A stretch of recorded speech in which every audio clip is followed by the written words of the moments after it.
So this is Evansville, Indiana. There's a ship going by, or a tugboat going by, pushing coal on a barge. This riverfront is used for a lot of barge traffic, a lot of coal traffic. Down there is where the LST is docked. It was built here in Evansville. You can't see it here very good, but it is down there. And then this is some of the downtown. This is the back of the museum we were just at.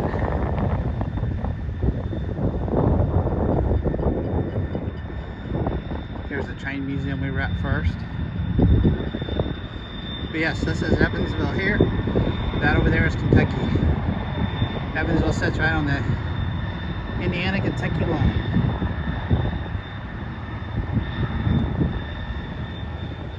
Comes another tugboat pushing a barge with coal. A lot of coal mines around here. A lot of power plants around here that use the coal.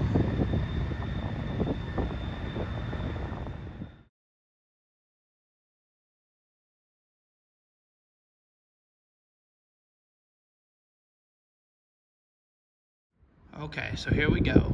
This is outside of the museum here. It has an old an old engine. Here's the old coal bed where they kept the coal at. I think they let us go up these to see them. We'll walk around it here first.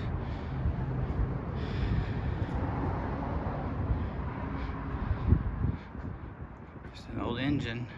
Doesn't say what brand it is or what type it was, anything like that, but let's go up here.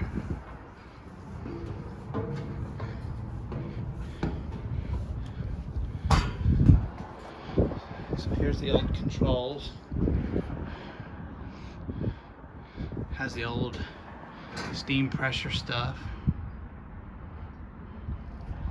If you turn around here, this is where they kept all the coal at to burn for the engine. As I exit the caboose here, it does have another car. It says that it's the Louisville Nashville car. It will not let you in this one. I don't know if they have it here just as a display to show you. It is a very long car. It's longer than this other one we were in. But blue must have been their color because everything here is blue, and then of course the caboose is red and the engine is black. But so from what I understand, all of this quit running in 1981. Well, there's a plaque up here. We'll see what this says.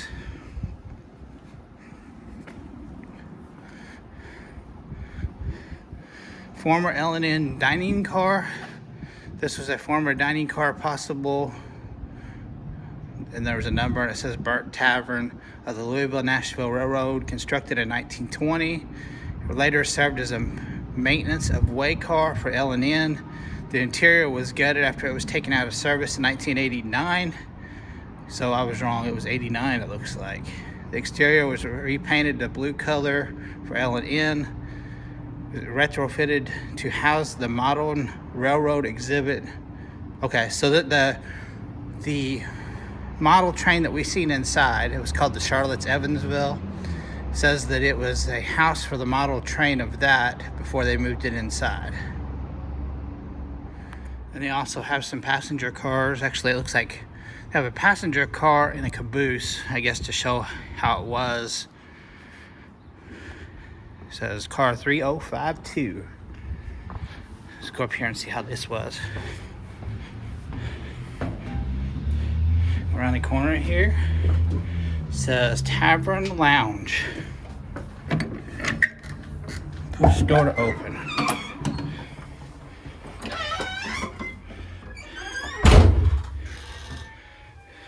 So it has music playing.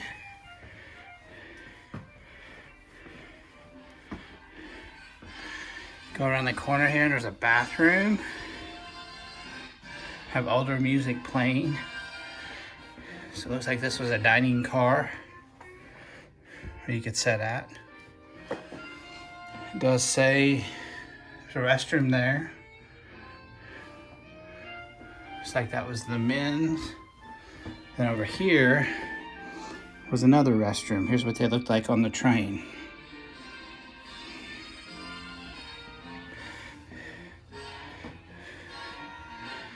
this is the dining car where you sit at. And if we take a seat and we look out here, this is the Ohio River. Across from there is Kentucky. Nice day today, but it is cold. It's about 31 degrees here today.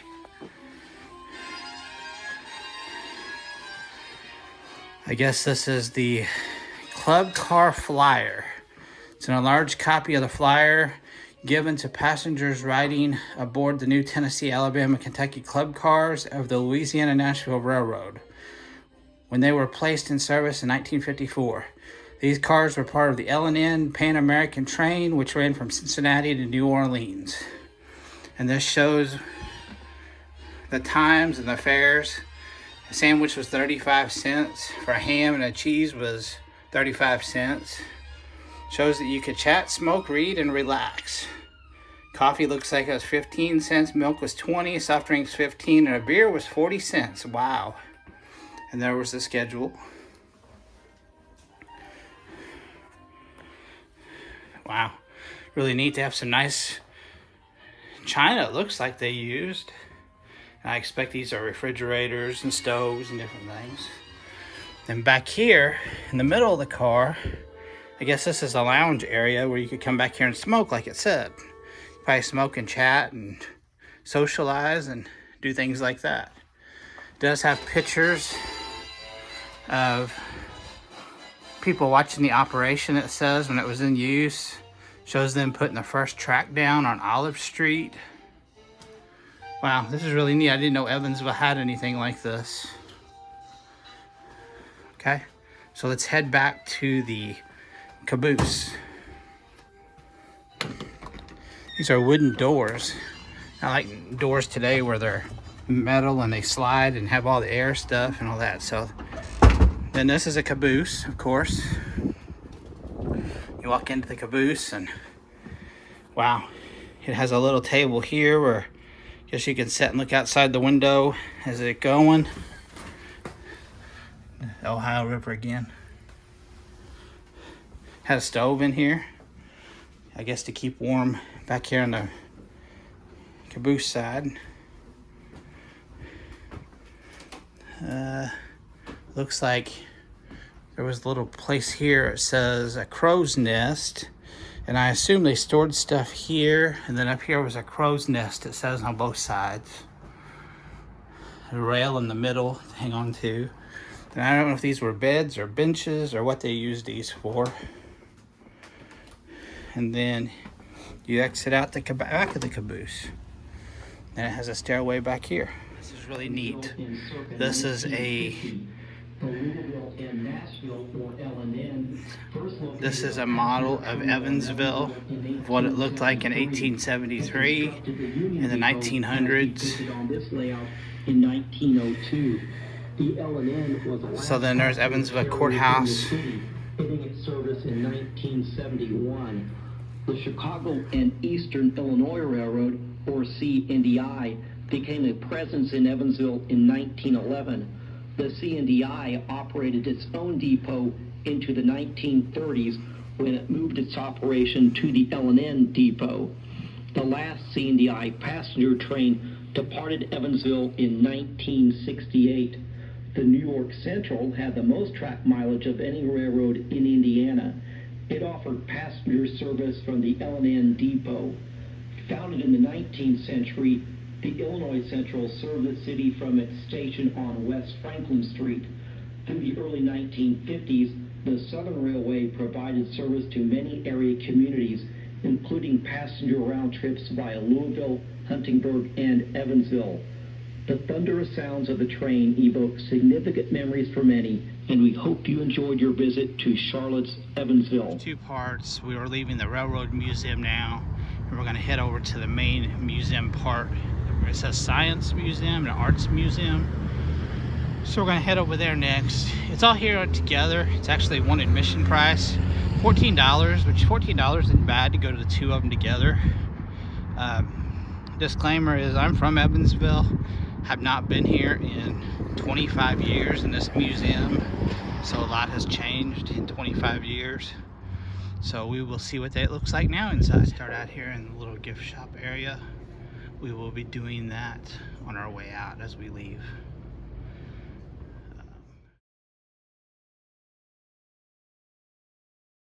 So as you enter, it says Gateway to Discovery, which is Vectren, which used to be the energy company here. It's now called Centerpoint Energy. And they've been on the news a lot, but we'll talk about that later. Shows an Alaskan brown bear, one of the museum's most popular artifacts. It says it arrived in 1968. It was a Kodiak brown bear. It's native to the Kodiak Islands in Africa, or I'm sorry, in Alaska. It's a big bear, big Kodiak bear. So this is another exhibit they have here. Looks like a robot arm where you pick stuff up. Let's try this.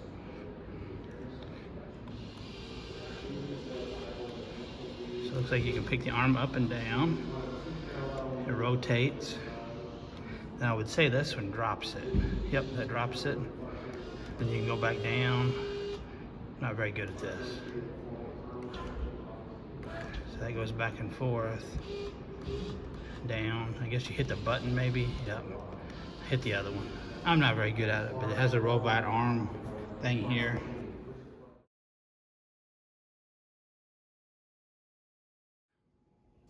So we're inside the museum, and it says that Evansville was a part of the founding life in 1812, right on the Ohio River.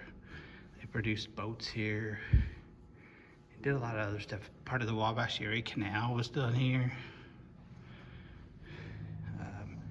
Here's an example of one of the steamboats during the steamboat era, which is really neat. The Robert E. Lee. It says replacing flatboats and steamboats as the primary means of transportation on the Ohio River in the mid-19th century. Steamboats served as a passenger and freight link to the world.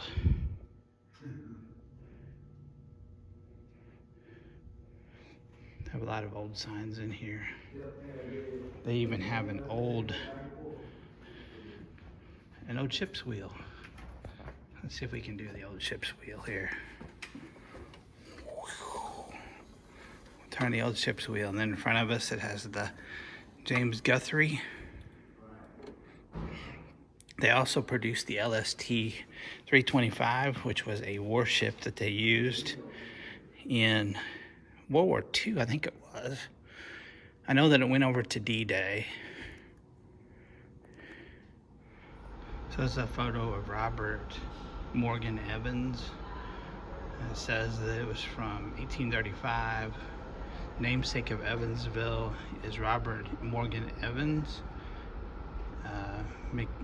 McHugh Gary Jr. sought Evans' advice in the effort to have a new settlement. That's how the name Evansville came about. So in Evansville, there's a lot of history on Abraham Lincoln. Abraham Lincoln's boyhood home in Lincoln City, Indiana, is not very far from here. So there's a lot of history on Abraham Lincoln here. Also, Evansville has a lot to do with the industrial age. Over here it shows it's a mural of the different buildings that was here in Evansville. Also has a Vatican statue. I'm not really sure what the Vatican statue is about. It doesn't tell much about it, but it is a neat statue. Have the bust of Abraham Lincoln. That's really cool.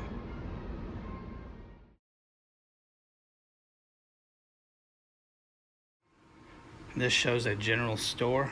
It says the general store was the mercantile center of the day, offering generous supplies of food staples, household goods, as well as apparel, fabrics on bolts, and it was here for the town people received and sent mail. It says that it was also a spot for socializing. Wow. Looks like there's some candy, some stuff you can buy in there, brooms. You can sit there and play checkers and socialize. And I guess you mailed your letters and stuff here too. Wow. Yeah, there's the U.S. mail right there. So I guess that, I don't know if somebody sat in there awful small, but maybe you put your letters in there. So this is a replica of the inside of Abraham Lincoln's cabin. Like I said, he was from this area, in actually Lincoln City, Indiana, which is up the road from here. But can you imagine living in a log cabin like this today? You had to use the stove to heat your food up and to fix your food. Wow. So this is University of Evansville, the administration building. At that time, it was called Evansville College. And this was the only building there. It said it was built in 1922 for $315,000. And this building is still here, and they do still use it as administration, but of course they have built around it, and the college is bigger now, and it's called University of Evansville now instead of Evansville College. So this shows them building Republic Aviation where the planes were made. Shows them working on a plane here. Some of the workers outside. It says that this was March 22nd, 1942. Evansville newspaper carried the news that the Republic Aviation of New York would build a new plant in Evansville to build the Republic P-47 Thunderbolt fighter plane. The plant was located on U.S. Highway 41 by the airport, which that there now was the old Whirlpool building, which has since shut down, but the building is still there. It's a steel building now. I think it's called Sugar Steel now. Of course, here's the shovel that they did for the groundbreaking of that. And Evansville was also known for shipbuilding. They had where we came up at a while ago, where this museum is and where the railroad museum was, used to be a shipyard, and they used to make LST 325s there. And this is a model of an LST 542 that was made here, but they do have the LST 325, an actual one here in Evansville that's docked.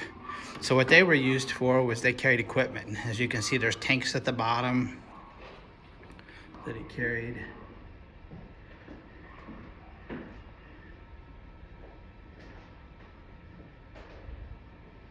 Probably don't look any noise after this.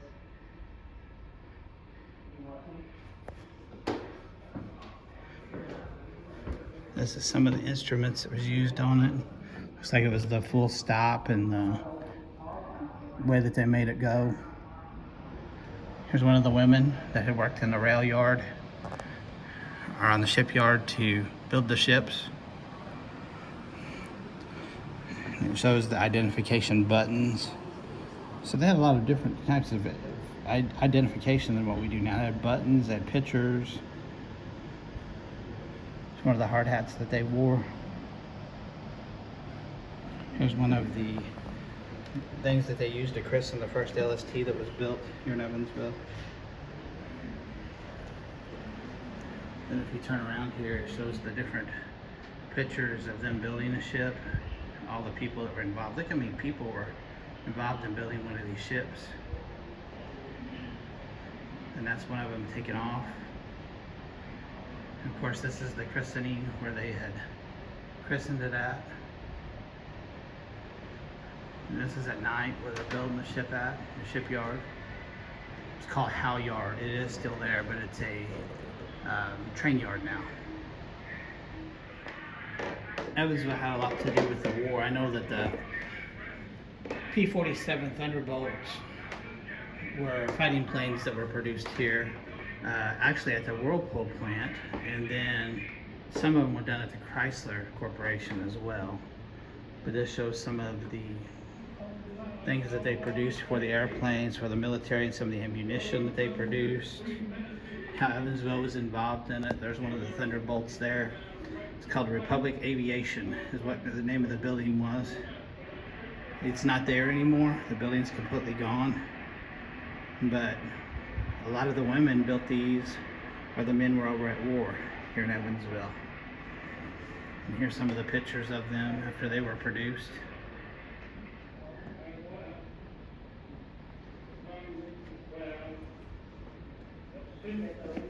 It shows a toolbox from Republic Aviation that the workers used for the different parts, critical parts.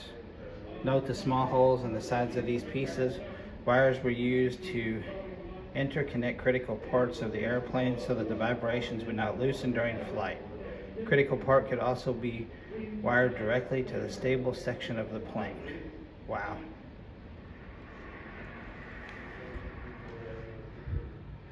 Here's somebody's paycheck from a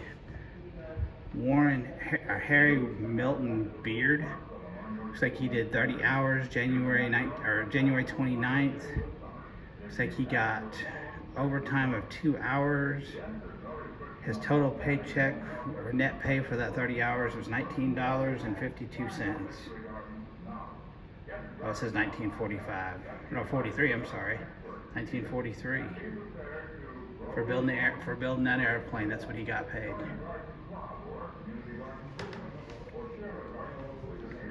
Then it shows the Thunderbolt in action. So Evansville was also home of Cervell, which was part of Whirlpool. This is the uniforms they wore, and it says that it was a worker identification badge. I don't know if I can get in close enough for you guys to see it or not, but this was a worker's ID badge.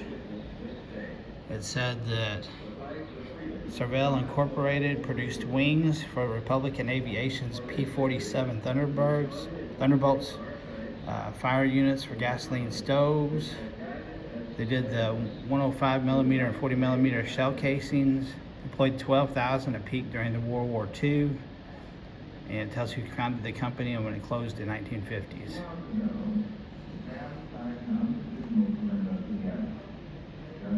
The victory over Nazi Germany achieved on May the 8th, 1945. Continued success against the Japanese.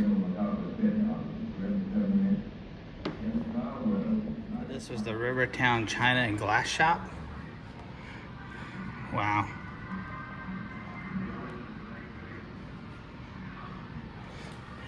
And over here was the dentist office. I thought that the doctors did the doctor stuff and the dentist stuff all in one office, but here it shows that this is the dentist office.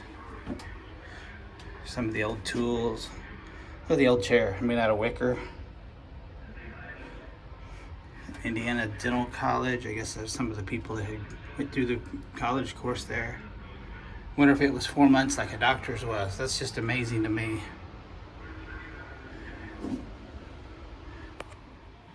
This is an old toy shop. Replica of an old toy shop. We'll look in the windows here in a minute, but you can see looks like there's some old board games. Some old tin toys. An old kitchen set.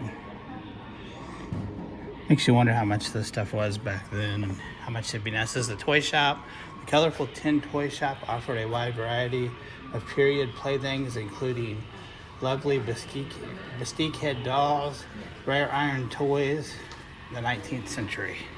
So this shows an old doctor's office. It said that this is the office of Dr. William Elliott, whose diploma hangs above the desk. Graduated from Evansville Medical College in 1853 after completing his rigorous 4-month course.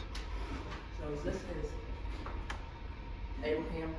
4-month course. Wow, that's crazy. This is the room beside that kitchen. It's called a parlor, from 1800s parlor. That's the door that goes back into the kitchen. This is all behind glass, so we can't really go into the room. There's an old organ. But check out that wallpaper though. That is amazing. And then this old furniture.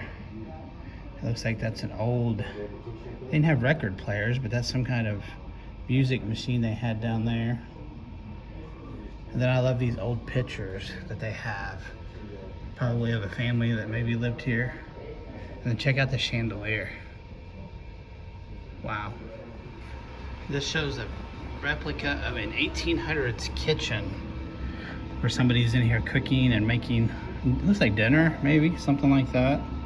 So they do have the replica of a kitchen in here. It goes into another room as well.